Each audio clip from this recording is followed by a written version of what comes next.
2025-এ প্রথম স্থান আলপনা প্রতিযোগিতায় বিশাল মোল্লারাজ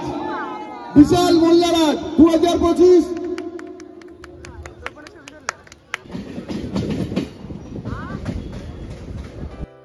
প্রত্যেকের স্বপ্ন যেন বাস্তব রূপ ধারণ করতে পারে। নমস্কার, আমি মেহেন্দি আর্টিস্ট বিশাল। আজকে তোমাদের সামনে আলপনার সম্পর্কিত, আলপনা কম্পিটিশন সম্পর্কিত সমস্ত তথ্য কিন্তু তোমাদের সামনে আমি রাখবো। কিভাবে আলপনা কম্পিটিশনে নাম দিতে হয়, কি কি জিনিস ব্যবহার করতে হয়, সমস্ত কিছু পেয়ে যাবে। চলো শুরু করা যাক। সকালবেলায় রান্নাবান্না সেরেই আমি কিন্তু বেরিয়ে যাচ্ছিলাম আমার আলপনা কম্পিটিশন উদ্দেশ্যে। তো রান্নাবান্না যেহেতু একাই থাকি, নিজেকেই করতে হয়। এরপরে আসবো এবার কিন্তু আমরা তুলির ব্যাপারে। দেখো, আলপনা কম্পিটিশন কখনো 2 ফুট বাই 2 ফুট বা 4 ফুট বাই 4 ফুটে হয়। সেই অনুযায়ী আমাদেরকে 4, 6, 2 নম্বর তুলি। ছোট ছোট কাজের ক্ষেত্রে আমরা 0 অনেক কাজ করি, আর বড় বড় কাজের ক্ষেত্রে 8, 12 এগুলো আমাদের কিন্তু ইউজ করতে হয়। তার সাথে 2 রকমের সুতো আমি রাখি। একটা সুতো হচ্ছে মার্কিং করার জন্য এবং একটা সুতো হচ্ছে রাউন্ড গোল করার জন্য। তেমনই 2 রকমের চক কিন্তু রাখতে হয়। তার সাথে একটা ডাস্টার। চক বলতে গেলে একটা হচ্ছে স্লেট পেন্সিলের চক, আর একটা হচ্ছে নর্মালি যে চকগুলো হয়। 2 রকমের চক আছে কিন্তু। তার সাথে সাথে 2 থেকে 3টে বাটি, কাপড়, এই সমস্ত কিছু তো জিনিসপত্রের মধ্যে রাখতেই হবে। তো তোমরা কিন্তু সমস্ত কিছু ক্যারি করার চেষ্টা করবে। অবশ্যই ছাতাটা কিন্তু নিজের জায়গায় অনুযায়ী ক্যারি করবে। তো যাই হোক, আমি আলপনা কম্পিটিশনের চলে এসেছিলাম এবং এখানকার কিন্তু রাস্তার যে পরিমাপ ছিল সেটা ছিল 5 ফুট বাই 5 ফুট। কিন্তু বলা হয়েছিল তুমি তোমার নিজের মতো করে কাজ করতে পারবে। বিভিন্ন জায়গাতে কিন্তু টাইম দেওয়া থাকে 2 ঘন্টা। এখানে কিন্তু কোনো রকম টাইম লিমিট ছিল না। এখানে ফিস নিয়েছিল 50 টাকা করে। অনেক জায়গায় পেমেন্ট নেয়, কোথাও নেয় না।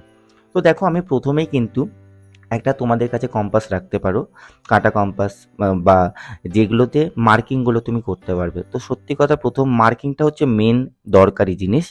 মার্কিং না করে কিন্তু তুমি মেজারমেন্টগুলো কখনোই করতে পারবে না।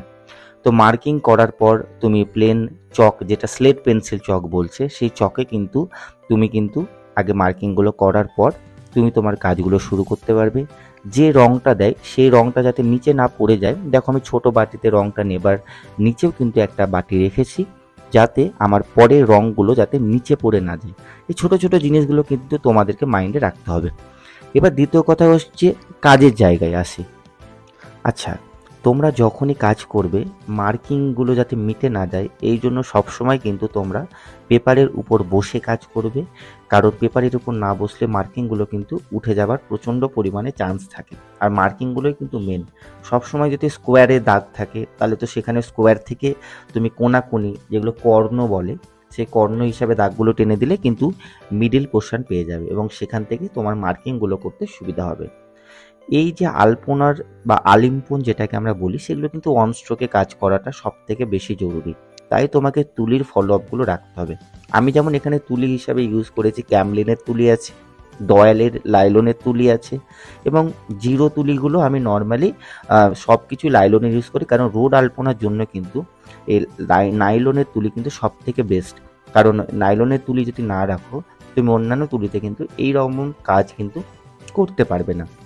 যে নর্মালি যে কলকার তুলিগুলো হয় সেগুলো কিন্তু করতে গেলে একটু অসুবিধা হয়। যদি রোড ভালো থাকে অসুবিধা নেই, রোড যদি খারাপ থাকে তাহলে কিন্তু খুব খারাপ সময় চলে আসে। তো যাই হোক, কাজটা তোমরা দেখবে, তোমাদের কেমন লাগছে সেটা কিন্তু জানাবে।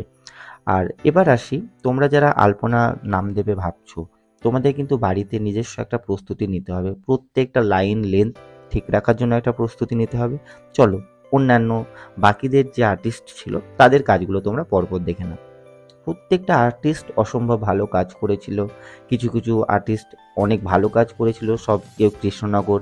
কিছু কিছু সিনিয়র দাদা এসেছিল, কিছু কিছু ছোট বোন এসেছিল, তাদের সাথে গল্প আড্ডা আমাদের তো হচ্ছিল। সত্যি কথা, এত কম্পিটিশান ছিল, আমরা জানতে পারিনি বা বুঝতে পারিনি যে এই কম্পিটিশানে কে ফার্স্ট হবে, কে সেকেন্ড হবে, কে থার্ড হবে। সত্যি কথাই এগুলো ভাবতেও অবাক লেগেছিল যে কি হবে কি হবে না। তো প্রত্যেকের কাজ খুব ভালো ছিল এবং প্রত্যেককে দেখো, ম্যান্ডেলা স্টাইল বেশিরভাগ জনই করেছিল এবং বেশিরভাগ জন পিকক, এই সমস্ত এলিমেন্টগুলো এখানে কিন্তু আজকে ইউজ করেছিল। কারণ সবাই বড় জায়গা পেয়েছিল, টাইম লিমিটের কোনো বাধা ধরা ছিল না, তাই কিন্তু সবাই এই সমস্ত কাজ করেছিল। কিন্তু অন্যান্য জায়গায় কিন্তু 2 ঘন্টার মধ্যে কাজ করতে হয়, সেই অনুযায়ী কাজগুলো করবে। কিন্তু কেউ চেষ্টা করবে কোনো নাম লেখা বা কোনো ঠাকুরের মূর্তি বা এই সমস্ত কিছু না দেওয়া। তো যাই হোক, তারপর দিন আমাদের প্রাইজের জন্য সকালবেলা ডেকেছিল এবং আমরা যাবার পর আমাদের বারোহাত কালী মায়ের মন্দিরে উন্মোচন হলো। তারপরে কিন্তু সময় এলো, সেই সময় যে সময়ের জন্য অধীর আগ্রহে আমরা অপেক্ষা করছিলাম। 2025-এ প্রথম স্থান আলপনা প্রতিযোগিতায় বিশাল মোল্লারাজ 2025 সুবিষ্ট ট্রফি তুলে দিচ্ছেন মিস্টার নবরূপকার শ্রী বিজয়সাগর মিশ্র মহাশয়। বিশাল মোল্লারাজ এবছরের আলপনার প্রথম স্থান অধিকারী বিশাল মোল্লারাজ। ট্রফিটা যখন হাতে নিয়েছিলাম আমি পুরো কাঁপছিলাম, কারণ আমি ভাবতে পারিনি যে এখানে প্রথম স্থান আমি অধিকার করব। তো বারোহাত কালীমা আমাকে সেই সুযোগটা করে দিয়েছে এবং ধন্যবাদ রিষ্টাবাসী। এখানে একটা মানুষের কথা বলতে হবে, আমার স্টুডেন্ট আমার বান্ধবী বলতে পারো, বোন বলতে পারো, সে হচ্ছে সুগন্ধি। সে আমাকে প্রচুর কোঅপারেট করেছে। আর ট্রফিটা যখন গোটা রাস্তায় নিয়ে বেড়াচ্ছিলাম, সত্যি বলছি অসম্ভব ভালো লেগেছিল। আমার আজকের ভিডিওটা কেমন লাগলো সেটা কিন্তু সবাইকার সাথে শেয়ার করবে, জানাবে কেমন লেগেছে ভিডিওটা। সবাই ভালো থেকো, সবাই সুস্থ থেকো, ধন্যবাদ। আরও ভালো কাজ করো সবাই।